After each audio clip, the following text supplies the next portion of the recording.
ఆకాశాన్ని తాకాలని, వర్షంలో తడవాలని, మబ్బుల్లో ఎగరాలని ఎవరికుండదు?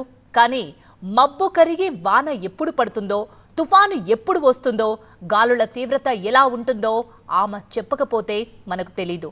మధ్యతరగతి కుటుంబంలో పుట్టి వాతావరణ శాఖలో శాస్త్రవేత్తగా ఎదిగిన ఆమె ప్రస్థానం స్ఫూర్తి పవనం.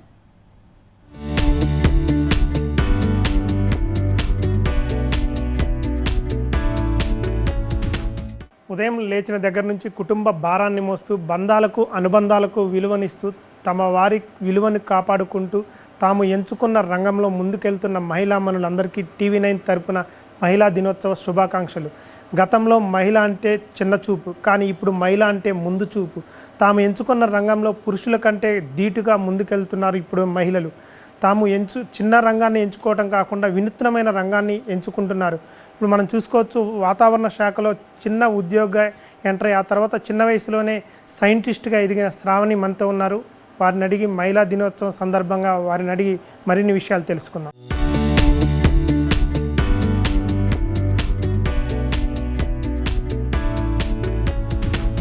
ఏపీలోని అనకాపల్లిలో సాధారణ మధ్యతరగతి కుటుంబంలో పుట్టిన శ్రావణి బాల్యం నుంచే చదువులో రాణించారు.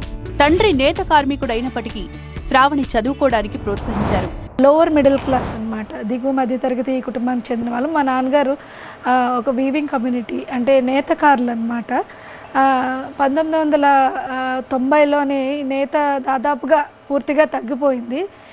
దానికోసం డైలీ లేబర్ కింద మనకి గాజువాక్ ఇండస్ట్రియల్ లేబర్ కింద రావడం అయితే జరిగింది. తర్వాత చిన్న చిన్న వృత్తులు చేస్తూనే నన్ను మా అన్నయ్యని చదివించడం జరిగింది.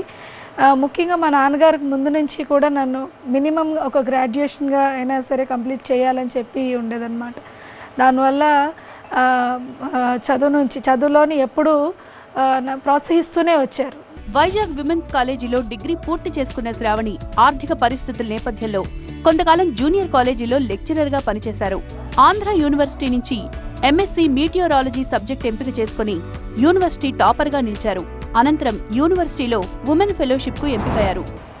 మా స్వస్థలం అనకాపల్లి, అంటే ఆంధ్రప్రదేశ్లోని విశాఖపట్నం ఇప్పుడు ప్రస్తుతానికి అనకాపల్లి జిల్లాకు కూడా మారడం జరిగింది. అనకాపల్లి జిల్లాలోని ఒక చిన్న పల్లెటూరులోనైతే మా స్వస్థలం.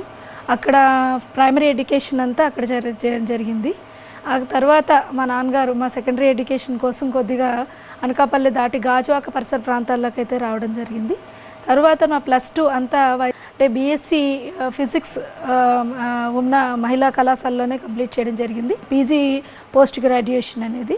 పోస్ట్ గ్రాడ్యుయేషన్ స్పెషలైజేషన్ కింద మీటిరాలజీ తీసుకోవడం జరిగింది.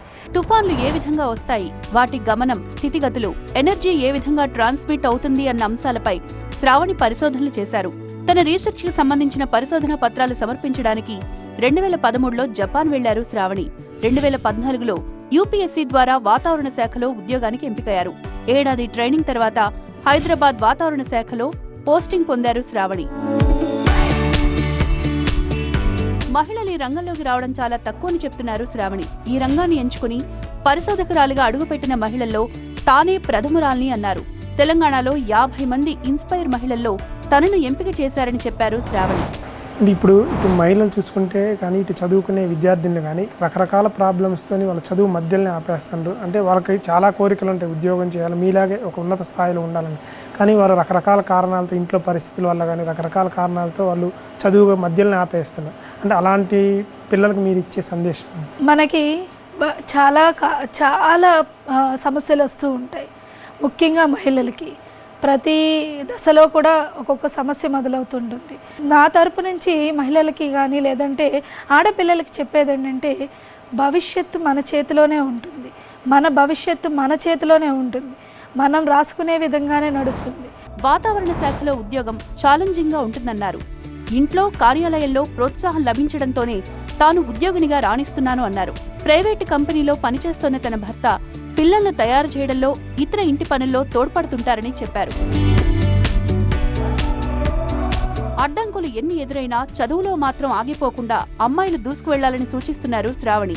ఒక లక్ష్యాన్ని పెట్టుకుని ఆ లక్ష్య సాధనకు అవిశ్రాంత పోరాటం చేయాలంటున్నారు.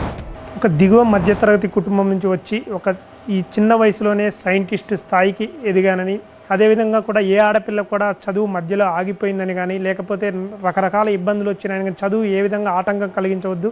ఒకవేళ పెళ్ళి అయిన తర్వాత కూడా చదువుకునే ఛాన్స్ ఉన్నది కాబట్టి వారు చదువుకొని వారి యొక్క లక్ష్యాన్ని చేరుకోవాలని ఇటు సీనియర్ సైంటిస్టు శ్రావణి మేడం అంటున్నారు. కెమెరా పర్సన్ రాజుతో శ్రీధర్, టీవీ 9 హైదరాబాద్.